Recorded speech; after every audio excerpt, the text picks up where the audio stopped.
നമ്മൾ എല്ലാം അറിയാം എന്നുള്ളതിൽ ഗൂഗിളിൽ നോക്കി ഇപ്പോൾ ഒരു ഡോക്ടർ പറഞ്ഞാൽ പോലും പലരും ഗൂഗിൾ പറയുന്നതല്ല വിശ്വസിക്കുകയുള്ളൂ. ഇപ്പോൾ ഡോക്ടേഴ്സിനും ബുദ്ധിമുട്ടാണ്. സോഷ്യൽ മീഡിയ ഡോക്ടേഴ്സിനെയാണ് കൂടുതൽ ഡിപ്പെൻഡ് ചെയ്യുന്നത്. വാട്സ്ആപ്പ് ഡോക്ടേഴ്സ് എന്നും പറയും.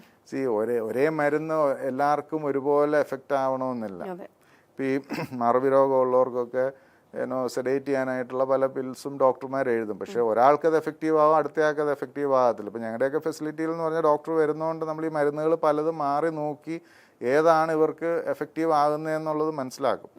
അതാണ് ഈ പ്രൊഫഷണൽ കെയറിൻ്റെ വ്യത്യാസം. ഞാൻ പറയുന്നത് ഇപ്പം ഫോർ എക്സാമ്പിൾ ഒരു അമ്മയ്ക്ക് ചിലപ്പോൾ 8 മണിക്ക് മരുന്ന് കൊടുത്താൽ 9 മണിയാകുമ്പം അത്താഴം കഴിഞ്ഞ് കിടന്നോളും.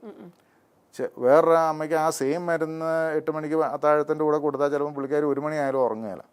അപ്പോൾ അങ്ങനെയുള്ള ഒരാൾക്ക് നമ്മൾ ഓരോരുത്തരുടെയും ട്രേറ്റ്സ് മനസ്സിലാക്കി ചിലർക്ക് 3 മണിക്ക് ചായയുടെ കൂടെ മരുന്ന് കൊടുത്താലേ ഉള്ളൂ 8-9 മണിയാകുമ്പോൾ ഉറങ്ങുള്ളൂ. ചിലർക്ക് സ്ലോ റിയാക്ഷൻ ആയിരിക്കും, ചിലർക്ക് പെട്ടെന്നായിരിക്കും അതെല്ലാം റിയാക്ട് ചെയ്യുന്നത്. പലർക്കും പല രീതിയിലാണ്. അപ്പോൾ അതൊക്കെ മനസ്സിലാക്കി ഓരോരുത്തരുടെയും കംഫർട്ട് നോക്കി അവരെ ഇത് ചെയ്ത് മാനേജ് ചെയ്ത് പോവാന്നുള്ളതാണ് ഞങ്ങൾ ചെയ്യുന്നത്. കസ്റ്റമൈസ് ചെയ്യാന്നൊക്കെ ബിസിനസ്സിൽ പറയും, പക്ഷെ ആക്ച്വലി റിയൽ കസ്റ്റമൈസേഷൻ ഇതാണ്. കാരണം നമ്മുടെ കംഫർട്ടിനനുസരിച്ചിട്ട് നമ്മുടെ ലൈഫ് സെറ്റ് ചെയ്ത് തരുന്ന ഒരു ടീമാണ് സിഗ്നേച്ചർ ഏജ്ഡ് കെയറിലുള്ളത്. അപ്പോൾ ഈ സിഗ്നേച്ചർ ഏജ്ഡ് കെയറിൽ നമ്മളിപ്പോൾ ഇത്രയും സംസാരിച്ചപ്പം ഫുഡ്, അക്കോമഡേഷൻ, ട്രീറ്റ്മെന്റ് ഒക്കെ നമ്മൾ പറഞ്ഞു. പക്ഷെ ഇതല്ലാതെ അവർക്കൊരു എന്റർടൈൻ മോഡിൽ വരുന്ന മറ്റെന്തെങ്കിലും ആക്ടിവിറ്റീസ് നമുക്ക് അവിടെ എന്ന് പറഞ്ഞു കഴിഞ്ഞാൽ കോമൺ ആക്ടിവിറ്റീസ് പലതുണ്ട്. എന്ന് പറഞ്ഞാൽ ഇപ്പോൾ ബെഡേ കിടക്കുന്നവരെ കൊണ്ട് ഒന്നും ചെയ്യിക്കാൻ പറ്റത്തില്ല. അവർക്ക് പാട്ട് വെച്ച് കൊടുക്കുക, TV വെച്ച് കൊടുക്കുക, അങ്ങനെയൊക്കെയുള്ള കാര്യങ്ങളുണ്ട്. എഴുന്നേറ്റ് നടക്കുന്നവർക്ക് കോമൺ ആക്ടിവിറ്റീസ് ഉണ്ട്. ഇപ്പോൾ രാവിലെ ഗ്രൂപ്പ് ഫിസിയോതെറാപ്പി ഉണ്ട്, ഗ്രൂപ്പ് എക്സസൈസസ് ഉണ്ട്, പിന്നെ മെമ്മറി ഗെയിംസ് ഉണ്ട്. ഈവൻ സ്നേക്ക് ആൻഡ് ലാഡർ പോലും ഒരു മെമ്മറി ഗെയിമാണ് അവരെ സംബന്ധിച്ചോളം. കാര്യം അങ്ങനെയുള്ള ചെറിയ ചെറിയ ഗെയിംസ് ഉണ്ട്. അപ്പോൾ അവരെ എൻഗേജ് ചെയ്തിരുത്തുക.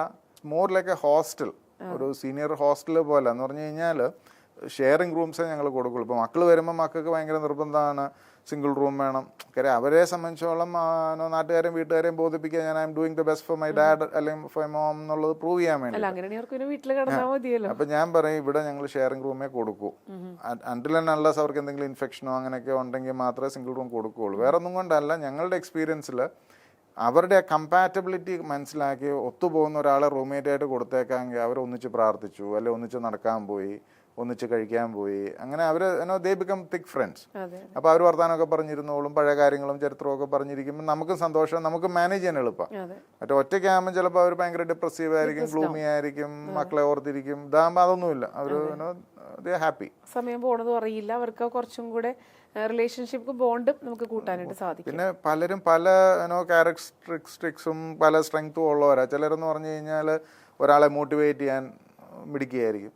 അപ്പം അങ്ങനെയുള്ള ഇപ്പം ഒരു ഡിപ്രഷനിൽ കൂടെ പോകുന്ന ഒരു അമ്മയെ ചിലപ്പം നമ്മൾ നല്ലൊരു ബോൾഡായിട്ടുള്ളൊരു അമ്മയുടെ കൂടെ കൊടുത്തു കഴിഞ്ഞാൽ അമ്മ വരെ നിർത്തി റെഡിയാക്കി എടുക്കും. അത് നമ്മൾ പറയുന്നതിനേക്കാളും കൂടുതൽ ഇമ്പാക്റ്റ് ആ അമ്മ പറയുന്നതിന്. അപ്പോൾ അവർ റിലേറ്റ് ചെയ്യുന്ന ചിലപ്പം പുള്ളിയുടെ ഗ്രാൻഡ് മദറായിട്ടോ പുള്ളിക്കാരുടെ അമ്മയായിട്ടോ ഒക്കെ ആയിരിക്കും ചിലപ്പോൾ കണക്ട് ചെയ്യുന്നത്, അല്ലെങ്കിൽ ചേട്ടത്തിയായിട്ടോ ആയിട്ടായിരിക്കും അവർ വിഷ്വലൈസ് ചെയ്ത് അമ്മ പറയുന്നത് കേട്ടോളൂ. ഇപ്പം നമ്മളിപ്പോൾ ഒരു ഇൻസ്റ്റിറ്റ്യൂട്ടായിട്ട് 3 സ്ഥാപനങ്ങൾ ഉണ്ടെന്ന് പറഞ്ഞു. അപ്പോൾ ഇത് കൂടാതെ ഇപ്പം വീട്ടിൽ ചിലപ്പം ആളുകൾക്ക് ആവശ്യം ഉണ്ടാവുമായിരിക്കും ഇങ്ങനത്തെ ഒരു സ്റ്റാഫിനെ കിട്ടിയിരുന്നെങ്കിൽ എന്നാഗ്രഹിക്കുമായിരിക്കും. അപ്പം സിഗ്നേച്ചർ ഏജ്ഡ് കെയർ അങ്ങനെ ഒരു സ്റ്റാഫിനെ സപ്ലൈ ചെയ്യുന്നുണ്ടോ? അത് ചെയ്യുന്നില്ല. ഓണസ്റ്റ്ലി ഞങ്ങൾ ഇപ്പോൾ ഡോക്ടർ ഓൺ വീൽസ് എന്ന് പറഞ്ഞൊരു കോൺസെപ്റ്റ് ഉണ്ട്. വീടുകളിൽ പോയി ഡോക്ടർ കൺസൾട്ടേഷനും നഴ്സിംഗ് ഇൻ്റർവെൻഷൻസും ചെയ്ത് കൊടുക്കും. അല്ലാതെ നമ്മൾ വീടുകളിലേക്ക് നഴ്സുമാരെ വിടുന്ന ആ ഒരു ഇതില്ല. കാര്യം എന്ന് വെച്ചാൽ ക്വാളിഫൈഡ് നഴ്സസ് പലരും വീടുകളിൽ പോകാൻ താല്പര്യപ്പെടില്ല. അത് നമ്മുടെ മലയാളിയുടെ ഒരു കുഴപ്പമുണ്ട്. കാര്യം നമ്മൾ വീട്ടിലൊരു നഴ്സിനെ അപ്പനും അമ്മയെ നിർത്താൻ ഏൽപ്പിച്ചു കഴിഞ്ഞാൽ എത്രയും പൈസ കൊടുക്കുന്നതാണല്ലോ, എന്നാൽ നീ ആ പാത്രം കൂടെ കഴുകല്ല, തുണിയും കൂടെ കഴുകല്ല, മിറ്റമൊന്നും അടിക്കുന്ന കുറച്ച് പണികളും കൂടെ ചെയ്യിക്കാൻ നോക്കും. അപ്പോൾ ക്വാളിഫൈഡ് ആയിട്ടുള്ളവർ 90% പോകാൻ അങ്ങനെ വില്ലിങ് ആവത്തില്ല. അപ്പം പിന്നെ I always believe qualified care is more important than getting somebody at home. അപ്പം അതുകൊണ്ട് ഞാൻ അതിൽ മാത്രമാണ്. ഇത് തന്നെ ഹാൻഡ്സ് ഫുൾ ആണ്. ഇത്രയും പേരെ നോക്കുക, അവരുടെ കാര്യങ്ങളും പ്രശ്നങ്ങളും ഡീൽ ചെയ്യാന്ന് പറയുന്നതും. ഇത് സാറ് മാത്രമല്ലേ ഹാൻഡിൽ ചെയ്യുന്നത്? വേറെ I have a team of 100+ people. പിന്നെ എൻ്റെ വൈഫും ഇൻവോൾവ് ആണ്. അപ്പം ഇത്രയും ഒരുപാട് ആൾക്കാർക്ക് നമുക്ക് നല്ലൊരു ലൈഫ് അവരവസാന നിമിഷത്തിൽ കൊടുക്കാൻ പറ്റുന്നുണ്ട്. ഇത്രയും നല്ലൊരു കെയറിങ് കൊടുക്കാം, സർവീസ് കൊടുക്കാൻ പറ്റുന്നുണ്ട്. അപ്പോൾ ആരെങ്കിലുമൊക്കെ ഒരു നല്ലൊരു അനുഭവം ഇപ്പം മറക്കാൻ പറ്റാത്ത അല്ലെങ്കിൽ ഓർക്കാൻ ആഗ്രഹിക്കുന്ന ഒരു നല്ല അനുഭവം ചിലപ്പോൾ പറഞ്ഞിട്ടുണ്ടാവുമല്ലോ, അങ്ങനെ എന്തെങ്കിലും അനുഭവങ്ങൾ അത് എന്നെയാ തീരാത്ത. കാരണം അതെന്നൊക്കെ പറഞ്ഞു ഞാൻ എപ്പോഴും ആലോചിക്കും, നമുക്കൊരു തലയിലൊരു ക്യാമറ ഒക്കെ വെച്ച് പോയിരുന്നെങ്കിൽ ഒത്തിരി മെമ്മറീസ് ഒപ്പിയെടുക്കാൻ പറ്റും. ഇപ്പം ഒരു എക്സാമ്പിൾ പറയാനാണെങ്കിൽ ഐ സ്റ്റിൽ റിമെമ്പർ ഒരു എറണാകുളത്ത് അറിയപ്പെടുന്ന ഒരാളാണ്, FACT ജോലി ചെയ്തിരുന്നതാണ്. അദ്ദേഹത്തിൻ്റെ വീട് മെട്രോ സ്റ്റേഷൻ മെട്രോ തൃപ്പൂണിത്തുറയ്ക്ക് എക്സ്റ്റെൻഡ് ചെയ്തപ്പം മെട്രോ സ്ഥലം അക്വയർ ചെയ്തു. നമുക്കെല്ലാം എല്ലാ മലയാളിക്കുള്ളൊരു കുഴപ്പമാണ്, ഈ വീടെന്ന് പറഞ്ഞാൽ എന്തോ വിട്ടുപിരിയാൻ പറ്റാത്ത ഒരു വൈകാരിക ബന്ധം അതുമായിട്ടുണ്ട്. പലരും ജീവിതം നശിപ്പിക്കുന്ന ഈ വീടെന്നുള്ള ആ ഒരു അമിത ഇമോഷൻ കൊണ്ടാണ്. അപ്പോൾ ഈ പുള്ളിയും അവിടെയൊക്കെ നല്ല വില കൊടുത്ത് കൊച്ചിൻ മെട്രോ ആ സ്ഥലം ഏറ്റെടുത്തു. കോടിക്കണക്കിന് പൈസ റിട്ടയർമെൻറ്റ് സമയത്ത് വാർദ്ധക്യത്തിൽ കൈ വന്നു. പക്ഷെ പുള്ളിയെ സംബന്ധിച്ചോളം ടെൻഷനും സ്ട്രെസ്സുമാണ്. ഞാൻ അധ്വാനിച്ചുണ്ടാക്കിയ വീട് പോയല്ലോ, അത് പൊളിക്കുന്ന കണ്ടു. പുള്ളിക്ക് സ്ട്രോക്ക് വന്ന് പുള്ളിക്ക് അറിയാം, പുള്ളി പുള്ളി പാരലൈസ്ഡ് ആയി. അങ്ങനെ ഹോസ്പിറ്റലിൽ നിന്ന് ഞങ്ങളുടെ അടുത്ത് വന്നു, സംസാരിക്കും. ബാക്കി കൈയും കാലും അനക്കാൻ മേലെ തളർന്നു പോയി. ഓർമ്മയ്ക്കൊന്നും കുഴപ്പമില്ല. അപ്പോൾ പുള്ളി എന്നോട് പറഞ്ഞു, എന്നെ കഷ്ടപ്പെടുത്തരുത്, എനിക്കിനി അധികം നാൾ ജീവിക്കണ്ട, ഇങ്ങനെ ബുദ്ധിമുട്ടിക്കരുത്, നീട്ടിക്കൊണ്ട് പോകരുതെന്നുള്ള പുള്ളി ഉദ്ദേശിച്ച്. ഞാൻ I gave him A word, ഇവിടെ ഒരു കാരണവശാലും ഒന്നും നീട്ടിക്കൊണ്ട് പോകത്തില്ല. നല്ല പരിചരണം കൊടുക്കുക, നല്ല നഴ്സിംഗ് കെയർ, അതാണല്ലോ ഹോസ്പിസ് എന്ന് പറയുന്നത്. ട്രീറ്റ്മെൻറ്റ് അല്ല, നഴ്സിംഗ് കെയറിനാണ് ഇമ്പോർട്ടൻസ്. അപ്പോൾ പുള്ളി മരിക്കുന്നതിൻ്റെ അന്ന് ഹി ഈസ് വെരി അലേർട്ട്.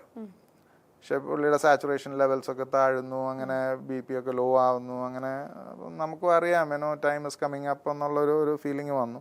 അപ്പം ഞാൻ വൈകുന്നേരം ഇറങ്ങാൻ നേരത്ത് പുള്ളിയുടെ അടുത്ത് ചെന്ന് കയ്യിലൊക്കെ പിടിച്ച് വർത്താനൊക്കെ പറഞ്ഞുകൊണ്ടിരുന്ന പുള്ളി എന്നോട് പറഞ്ഞു, രണ്ട് കൈയും കൊണ്ട് ഇങ്ങനെ കയ്യിൽ ഇങ്ങനെ കൂട്ടി പിടിച്ചിട്ട് പറഞ്ഞു, I am grateful to you. What he meant is എന്നെ കഷ്ടപ്പെടുത്തിയില്ല, എനിക്ക് തരാവുന്ന ഏറ്റവും നല്ല പരിചരണം തന്നു, and my time is coming up. അപ്പം ഞാൻ ഇറങ്ങാൻ നേരത്തെ ഞാൻ നാളെ രാവിലെ കാണാം. അപ്പം പുള്ളി ഒന്ന് ചെറുതായിട്ടൊന്ന് ചിരിച്ചു എന്ന് വരുത്തും. He for a fact knew that he is not going to make it till morning. അപ്പം അങ്ങനെ ഒരുപാട് അനുഭവങ്ങളുണ്ട്. പറയാൻ വേണ്ടി ഒരെണ്ണം പറഞ്ഞു എന്ന് മാത്രം. തീർച്ചയായിട്ടും ഒരുപാട് മെമ്മറീസും എക്സ്പീരിയൻസ് ഒക്കെ ഈ ഒരു സ്ഥാപനത്തിൽ ഈ സർവീസിൽ നിന്ന് തീർച്ചയായിട്ടും സാറിന് ഉണ്ടായിട്ടുണ്ടാവും. അപ്പം ഇനിയും ഉണ്ടാവട്ടെ എന്ന് പറയാനായിട്ട് നമുക്ക് കുറച്ച് ബുദ്ധിമുട്ടുണ്ട്, കാരണം അതൊരു മരണത്തിലാണല്ലോ എത്തുന്നത്. പക്ഷെ it's natural, it will come.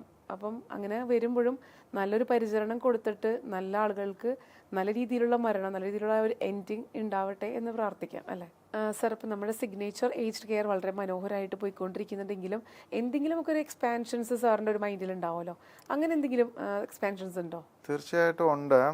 ഞങ്ങൾ എടക്കാട്ടുവയൽ മുളന്തുരുത്തിയിൽ ഒരു 4.25 ഏക്കർ സ്ഥലം വാങ്ങി ബിൽഡിംഗ് പെർമിറ്റും ഒക്കെ എല്ലാം ഇത് ചെയ്തിട്ടുണ്ട്. അതൊരു മെമ്പർഷിപ്പ് പ്രോഗ്രാം ഡ്രൈവ് ചെയ്യാൻ വേണ്ടിയിട്ടാണ്. അതായത് ഒരു എൻഡ് ഓഫ് ലൈഫ് കെയർ പ്ലാനാണ്. ഞാൻ എപ്പോഴും പറയും, we need to be in control of our life till the end. കാര്യം പലപ്പോഴും അവസാന സമയങ്ങൾ മറ്റുള്ള ഒരു തീരുമാനങ്ങൾ എടുക്കുന്നു, നമ്മൾ കിടന്ന് സ്ട്രഗിൾ ചെയ്യുന്നു, നമ്മുടെ ഇഷ്ടത്തിനും ആഗ്രഹത്തിനും എതിരാണ് പലപ്പോഴും ആശുപത്രി കൊണ്ട് അഡ്മിറ്റ് ചെയ്യുകയും ആ ദുരിതം നീട്ടിക്കിട്ടുന്ന ഒരു സിറ്റുവേഷനൊക്കെ പലരുടെയും ജീവിതത്തിൽ വരുന്നുണ്ട്.